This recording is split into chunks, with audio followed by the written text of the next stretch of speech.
దశాబ్దాల పాటు ఇరాన్ను శాసించిన Ayatollah Ali Khamenei శకం ముగియడంతో ఆ దేశ నాయకత్వ బాధ్యతలు ఎవరు చేపడతారన్న దానిపై ఆసక్తి నెలకొంది. అమెరికా, ఇజ్రాయెల్ జరిపిన మెరుపు దాడుల్లో ఖమేనీ సహా ఇరాన్ అగ్రనాయకత్వం మొత్తం తుడిచిపెట్టేయడంతో వారి రాజ్యాంగం ప్రకారం 3 సభ్యుల కౌన్సిల్ పాలనా పగ్గాలు చేపట్టింది. అయితే ఇరాన్ నాయకత్వ రేసులో అలీ ఖమేనీ చిన్న కుమారుడు మొస్తబా దయోసి ఖమేనీ సహా పలువురు పేర్లు ప్రధానంగా వినిపిస్తున్నాయి.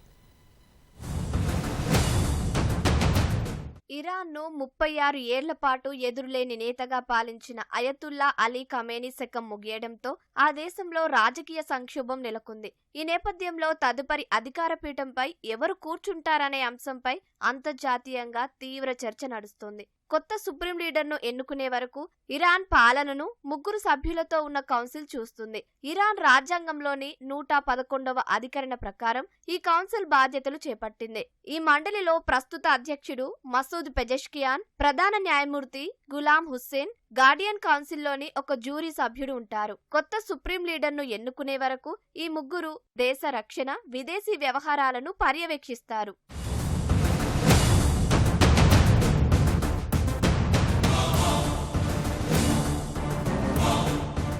ఇరాన్ కొత్త సుప్రీం లీడర్ను ఎంపిక చేసే బాధ్యత అసెంబ్లీ ఆఫ్ ఎక్స్పర్ట్స్ పై ఉంది. గార్డియన్ కౌన్సిల్ అని కూడా పిలుచుకునే ఈ మండలి అత్యవసరంగా సమావేశమై కొత్త నేతను ఎన్నుకోవాల్సి ఉంటుంది. అయితే ప్రస్తుతం అమెరికా, ఇజ్రాయెల్ దాడులు కొనసాగుతుండటం, దేశంలో యుద్ధ వాతావరణం నెలకొనడంతో ఈ భేటీ నిర్వహించడం సవాలుగా మారింది. ఖమేనీ తన వారసుడిగా ఎవరిని అధికారికంగా ప్రకటించకపోవడంతో సుప్రీం లీడర్ రేసులో పలువురి పేర్లు ప్రధానంగా వినిపిస్తున్నాయి. వారిలో ప్రముఖంగా అలీ ఖమేనీ చిన్న కుమారుడు ముజ్తబా దయోసి ఖమేనీ ఉన్నారు.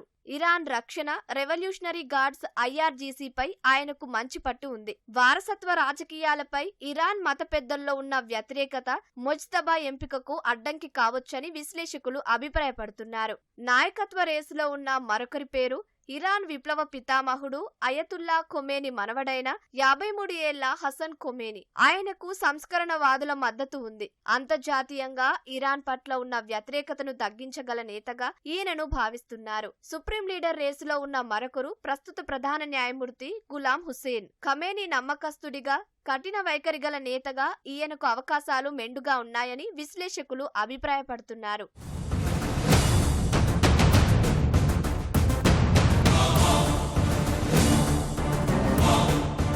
మరోవైపు ఇరాన్ వెలుపల ఉన్న విపక్ష నేతలు కూడా ఈ అవకాశాన్ని వాడుకోవాలని చూస్తున్నారు. దేశ బహిష్కరణలో ఉన్న రెజా పహ్లావి ఈ దాడులను సమర్థిస్తూ ప్రజలు వీధుల్లోకి వచ్చి ప్రస్తుత వ్యవస్థను కూకటి వేళ్లతో సహా పెకలించాలని పిలుపునిచ్చారు. అటు అమెరికా అధ్యక్షుడు డొనాల్డ్ ట్రంప్ ఇరాన్ను నడిపించడానికి తగిన అభ్యర్థులు తన దృష్టిలో ఉన్నారన్న వ్యాఖ్యలు టెహరాన్ నాయకత్వం ఎంపికలో అమెరికా జోక్యం ఏ స్థాయిలో ఉండబోతుందో సూచిస్తుంది. ఇన్ని సవాళ్ల నేపథ్యంలో ఇరాన్ సుప్రీం లీడర్ ఎంపిక సజావుగా జరగకపోతే ఆ దేశంలో అంతర్యుద్ధం తలెత్తే ప్రమాదముందని నిపుణులు హెచ్చరిస్తున్నారు.